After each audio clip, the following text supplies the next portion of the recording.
Boa tarde, pessoal. Bom, vamos lá. Queria começar essa palestra com a seguinte pergunta. Qual é a dimensão do risco que você deseja tomar ou repassar para o seu cliente?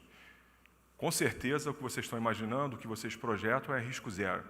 Mas, pelo que a gente viu na palestra da Diana, professora Diana, a realidade é bem diferente do que se planeja e do que se deseja, né? Então, eu vou fazer com vocês aqui umas continhas. Eu acho que quase todo mundo que está aqui gosta de fazer conta.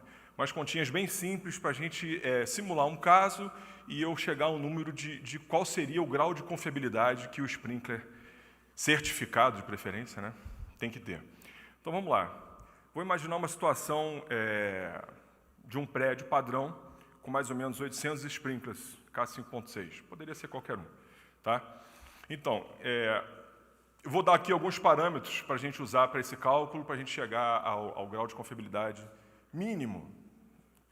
Na verdade, o grau de confiabilidade tem que ser 100%, mas eu vou só simular uma situação hipotética para a gente fazer uma conta junto. Então, vamos lá. Um sprinkler desses 800 representa 0,12% do universo desse prédio, de 800 sprinklers, tá? Eu vou usar como parâmetro em que eu não quero atingir nesse prédio o flashover, que na média do tempo aí, se vocês pegarem nossos cases de side-by-side no YouTube, né, da associação, dá em torno de 90 segundos.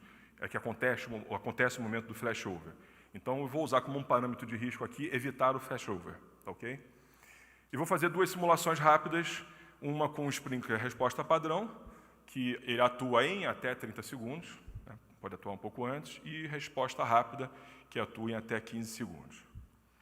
Então, vamos lá. Voltando à pergunta inicial, qual é o risco que eu quero tomar? O meu padrão de análise do risco será evitar o flashover. Então, com os parâmetros que eu passei para vocês, e começando pelo resposta rápida, se a gente dividir o tempo do flashover pelo número de sprinklers, olha só a aberração que eu vou falar, que eu admitiria falhar, número de sprinklers que eu admitiria falhar, né? Então, eu vou chegar ao número de 6 sprinklers. Como padrão de segurança, eu quero dizer o seguinte, o quinto sprinkler tem que funcionar. Então, no universo de 800 sprinklers, eu vou admitir, a gente não admite, né? Quem trabalha com qualidade não admite, mas eu vou admitir para vocês entenderem a conta, que até 5 sprinklers poderiam falhar para que ele funcionasse, o quinto funcionasse antes do flashover. Isso significa que eu poderia ter um índice de falha, nesse universo, de 0,60%. Tá ok? Se eu fizer a mesma simulação agora para um sprinkler resposta padrão, eu admito um índice de falha, nessa minha simulação aqui, de 0,24%. Eu não estou falando de 24% nem de 60%. Estou falando de 0,60%, 0,24%. Tá ok? Porque depois que aconteceu o flashover nesse meu modelo aqui, babou. Não adianta abrir sprinkler que não vai funcionar. Na realidade, se o primeiro e o segundo já não funcionar, o terceiro vai ter dificuldade de segurar o incêndio, mesmo sem flashover. Mas vamos aqui nesse modelo. Então, traduzindo isso, né, o risco, o nível de falha que eu admito, se eu inverter essa conta, eu vou achar a confiabilidade. Tá? Então, nesse meu pequeno modelo aqui, o que acontece é o seguinte, sprinkler, se eu tiver um universo de sprinkler em que eu admito uma falha, na verdade, eu tenho que ter, mesmo assim, um nível de confiabilidade médio de 99,58%. Mas a gente não deve admitir falha nem de 1, nem de 2, nem de 3, nem de 4. Então, mas vamos usar esse parâmetro como mínimo. Só para vocês terem uma ideia, eu trabalhei uma época com data center. Os data centers de alto nível, né, as nuvens que a gente usa, esse é o número mínimo. É daí para cima. Então, eu estou dizendo aqui que um sprinkler, ele tem que ter um nível de confiabilidade, ou um sprinkler, na verdade, assim, uma fábrica, no seu processo de fabricação dos sprinklers que ela coloca no mercado, um nível de confiabilidade do tipo data center, né? Quando o data center tem 99,60%, significa que ele garante que durante o ano ele vai funcionar 99,6% do tempo, né? E esse é o índice mais baixo do data center. Só para vocês terem uma noção da responsabilidade que é você colocar um sprinkler de qualidade na ponta. Se você não colocar, é o que eu digo ali, é como você fazer uma instalação elétrica de alto nível, alto padrão, e na ponta não colocar o interruptor, ou não conectar o fio no interruptor. Não serve para nada. Ok. A partir desse parâmetro, né, na verdade, o que se espera desse sprinkler com essa confiabilidade, que eu vou carregar esse 99,58% como um mínimo, mas, na verdade, é 100% de confiabilidade. Então, vamos lá, alguns parâmetros muito básicos que a gente tem que usar quando fabrica sprinkler, né? O sprinkler ele tem que ser capaz de resistir a esforços mecânicos no longo prazo, sem deformar, sem vazar e sem operar na ausência de calor. Se vocês pegarem norma de manutenção, para a gente entrar um pouco no tema do congresso, vocês vão ver que um sprinkler tem que estar funcionando e ativo, no mínimo, durante 25 anos. É longuíssimo prazo, né? Com todas as condições de operação. A gente espera que ele opere na presença de calor, óbvio, quando você pensa no sprinkler de qualidade. Somente na faixa da temperatura correta, porque muitos operam fora, e no tempo correto, né? Essa resposta rápida, a resposta padrão, tem um tempo parametrizado. Liberando todas as suas partes móveis, bulbo, obturador e o elemento vedante, e que garanta a vazão considerada pelo projetista. Eu estou falando do fator K, e também a distribuição de água conforme os padrões para retenção e supressão do fogo. Então, é isso que se espera de um sprinkler. É isso. Se um sprinkler não é capaz de fazer isso tudo, ele não é um sprinkler. Vamos chamar de tampão. Ok? Sprinkler é sprinkler certificado. Sprinkler que não é certificado é tampão. Então, vamos lá. E como alcançar essa confiabilidade? Como é que você alcança essa confiabilidade? Eu gosto de trazer um pouco do lado do processo fabril, né? Às vezes as pessoas perguntam, mas os fabricantes que vêm lá de fora vêm mais para falar de aplicação, novas tecnologias. Sim, porque isso não é um assunto lá fora. É ridículo falar em sprinkler não certificado lá fora. Então, em outro momento, a gente está num momento em que a legislação não nos ajuda. Ela não dá força, né, para as normas para que a gente elimine os sprinklers não certificados. Então, a gente tem que mostrar um pouquinho do processo fabril interno para que vocês entendam esse valor que existe, né, real. Então, como alcançar? Não existe outro caminho para alcançar esse nível de confiabilidade se não for através de norma, através de processo de certificação. Por quê? Gente, o que é essa norma? Aqui eu estou citando a FM 2000, que é da FM. Esses números acho que ninguém conhece, porque são as normas para produto, né? FM 2000, L199, a ISO 6182, que é uma referência internacional, e a BNT 16400, que é a nossa norma que foi revisada, que hoje está páreo com elas, né? Qual a importância dessas normas? Elas trazem digitais de anos, de décadas, de acidentes, né? de incêndios que aconteceram, onde alguns sprinklers não funcionaram, e aí faz-se o estudo, por que não funcionou, faz-se novas descobertas, e os ensaios foram avançando. Os ensaios vão avançando de tal forma que hoje eles estão num nível que, se você passa nesses ensaios, você está produzindo um sprinkler 100% confiável. Então, as normas são referência, né? Graças a Deus, a nossa norma hoje caminhou para esse padrão, ela é desafiadora como são as outras. Que, de uma forma geral, aqui eu estou fazendo a citação da nossa nova norma, a 16400, mas ali tem os nomes dos ensaios, eu não vou entrar em detalhes, porque o tempo não dá, mas, de uma forma geral, a gente divide aqui, são 17 ensaios hoje na nossa norma de produto, a gente divide em 3 grupos. Um, que seria a resistência dos materiais, né? São diversos ensaios para ver a resistência do sprinkler, de diversas formas. Um outro é a montagem e vazamento, que é um processo importantíssimo, vocês vão ver, quando eu entrar na parte da qualidade visível. Então, uma série de ensaios. E, por fim, é um grupo de ensaios sobre a funcionalidade do sprinkler, né? A partir do momento que o fogo fez ele acionar, as peças móveis saíram, o fator K tem que ser atendido, a distribuição tem que ser atendida, né? Então, vamos avançar um pouquinho para entender o impacto disso, né? De você se submeter a essas normas, submeter aos ensaios. E não é submeter simplesmente uma amostra, é submeter a sua fábrica. Pensem que eu estou falando aqui numa confiabilidade de 99,58 para um universo de 800 sprinklers.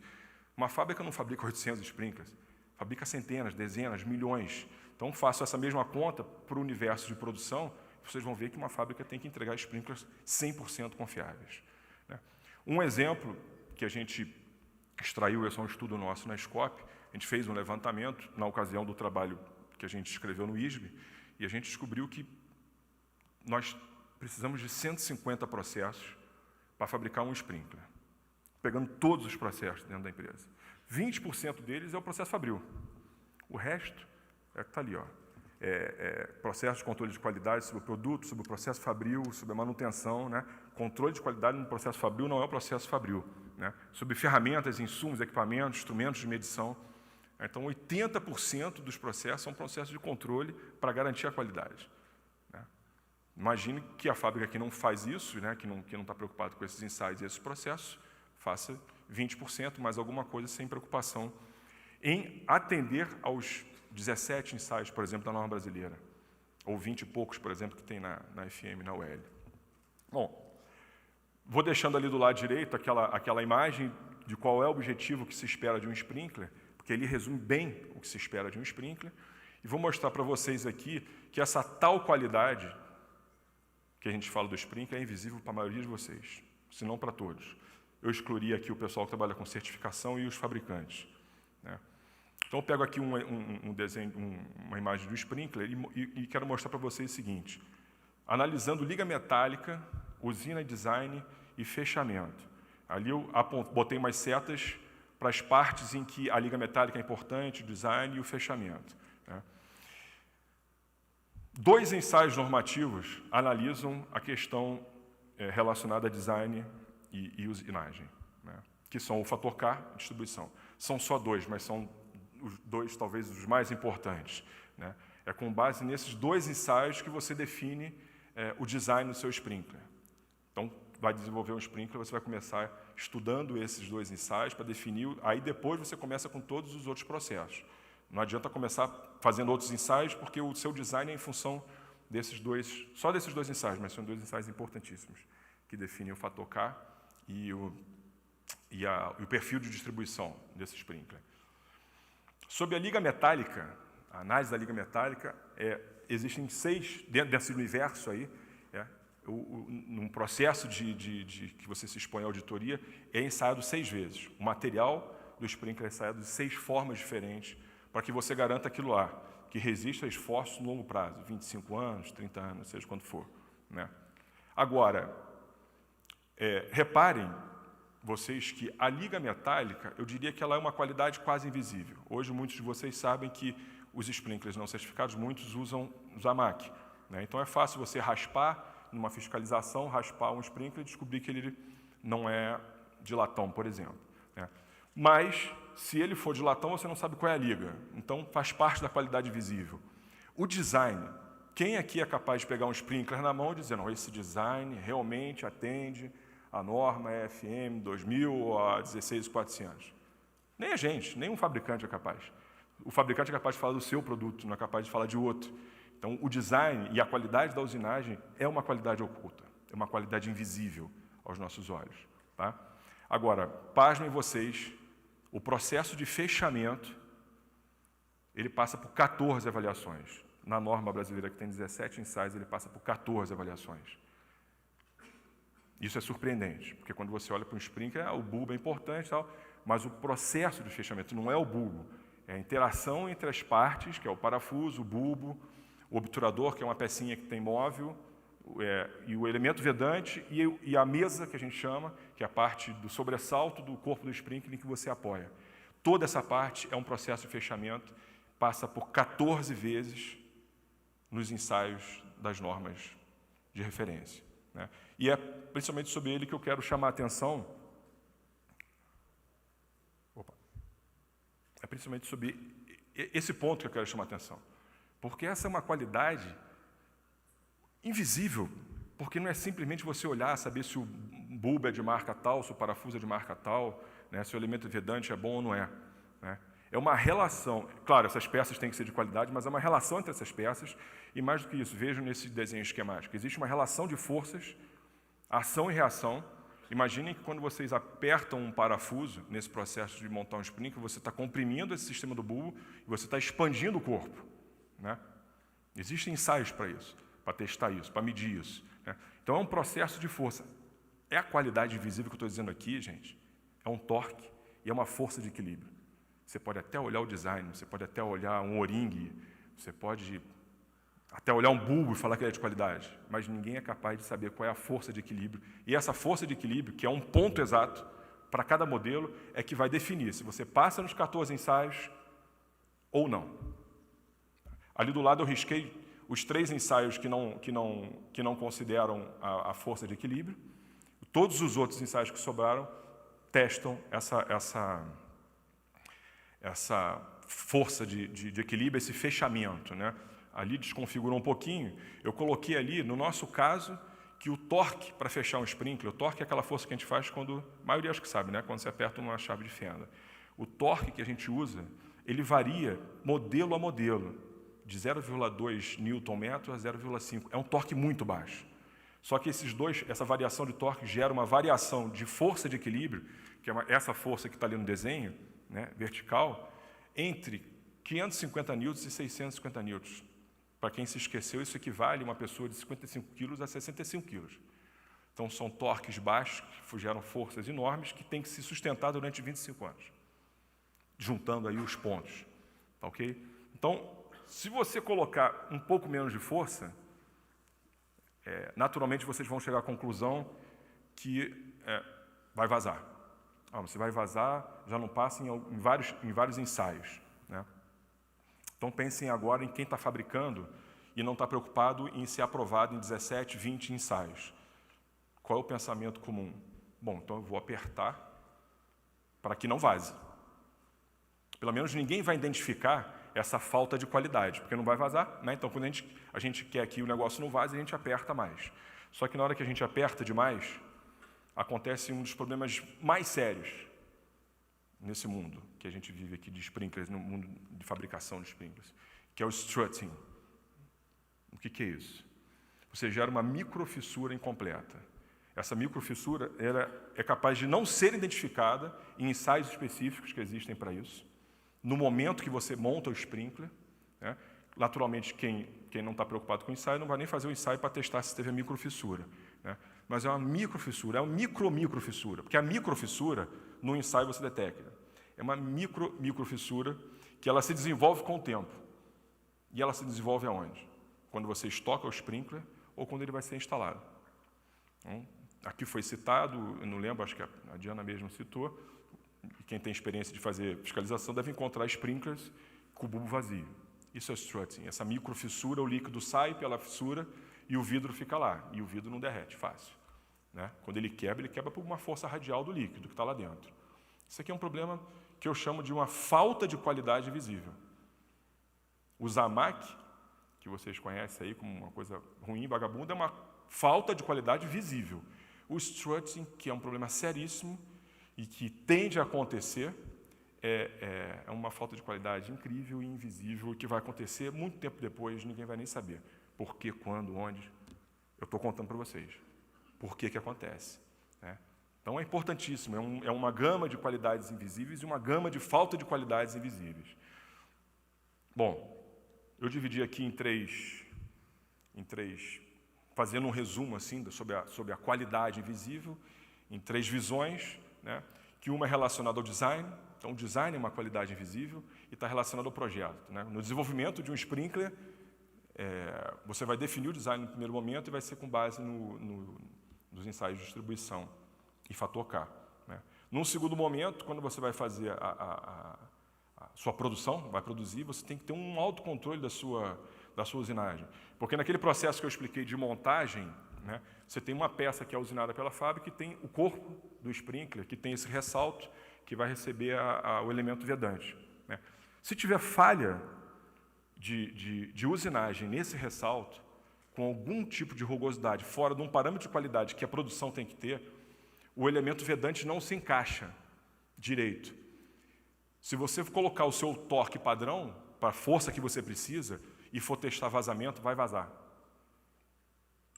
Se você não tem controle de qualidade, você simplesmente aumenta o torque e pode gerar um strutting. Se você tem qualidade, você para a produção, você vai conferir o que houve na usinagem, vai acertar aquela parte e você vai tocar a sua fabricação na certeza que está produzindo milhões de sprinklers com qualidade, 100% de confiabilidade.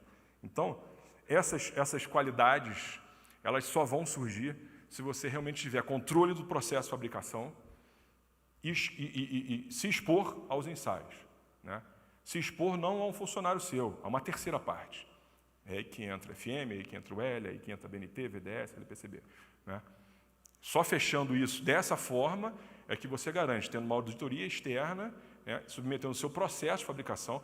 É importante lembrar que no sprinkler, como o sprinkler ele tem uma semelhança, vamos dizer, com o fósforo, não no sentido que o fósforo queima, né, mas no sentido de que uma produção de fósforo, eu não posso testar o fósforo Tudo que eu produzo eu não posso testar. Então, eu tenho que testar a amostra e eu tenho que garantir que a minha produção é de qualidade. O sprinkler, se eu for testar tudo, eu não entrego nada, né? Então, no caso de sprinkler em específico, né, a fabricação, o processo fabril tem que ser auditado também. Fazer teste em lote é enganação, no caso específico de sprinkler. Tá ok? Então, queria mostrar para vocês esse quadrinho. Eu nunca tinha desenvolvido esse quadro, ele surgiu naturalmente em função dessa palestra, onde eu estou cruzando ali qualidade e falta de qualidade, com ela ser visível ou ser invisível. Vejam que o que vocês mais conhecem, ou a maior parte conhece, é o Zamac com O-ring, né? É algo que a gente aprendeu junto já há alguns anos. A associação acho que pode requerer essa patente de ter levado esse conhecimento para o mercado. O Zamac é um metal que é usado, cuja ponto de fusão é 450 graus. Em qualquer norma, inclusive a brasileira, o ponto de fusão dos ensaios que são feitos são 800 graus. Né? Não pode derreter 800 graus. E o O-ring já é proibido há mais de 20 anos nos Estados Unidos, ele cola e tudo. Só que isso que vocês têm como um conhecimento comum, popular, é a falta de qualidade, que eu chamo de visível. Eu apresentei para vocês aqui também o strutting. O strutting é uma falta de qualidade seríssima que ninguém vê. E talvez a maioria aqui nem soubesse que existia, né? Agora, a qualidade visível foi essa que eu mostrei para vocês, né? É o design, é a usinagem e é o processo de fechamento, é a força de equilíbrio. Essa é a mais invisível das invisíveis, né? E antes de falar sobre a qualidade visível, que eu acho que vocês estão curiosos, tá, tudo bem, como é que eu identifico, então, um sprinkler que tem a qualidade? Como é que eu, né, visualmente posso saber? E vocês têm como saber, visualmente, sobre qualidade. Mas antes disso, eu queria aproveitar aqui, enquanto o Paris fazia a palestra dele, ele jogou uma tela em que ele mostrava um resumo dos problemas que eles levantaram nos ensaios feitos em sprinklers sem certificação. Não sei se vocês lembram disso. Eu acho que isso, para quem trabalha com projeto e obra, isso passa muito rápido. No que ele jogou a tela, eu tive tempo de sacar o celular e tirar a foto, porque fecha exatamente com o que eu estou falando aqui. Então, por exemplo, os testes que mais falharam: uso de O-ring, que está ali como falta de qualidade visível. Carga de fechamento e estresse no corpo, que eu falei aqui, que é a qualidade invisível, ou a falta de qualidade visível se você não consegue atingir o ponto certo. Ele falou do hang-up, é um teste que você faz de funcionamento exatamente para você ver se aquelas peças móveis elas são expulsas. Existe um teste para isso. Você pode pensar, não, bulbo sempre sai, o copinho não. Prende. E nos ensaios que eles fizeram, em sprinkler sem certificação, houve um alto índice de peças presas. Isso é invisível para vocês, isso está dentro do processo de fechamento.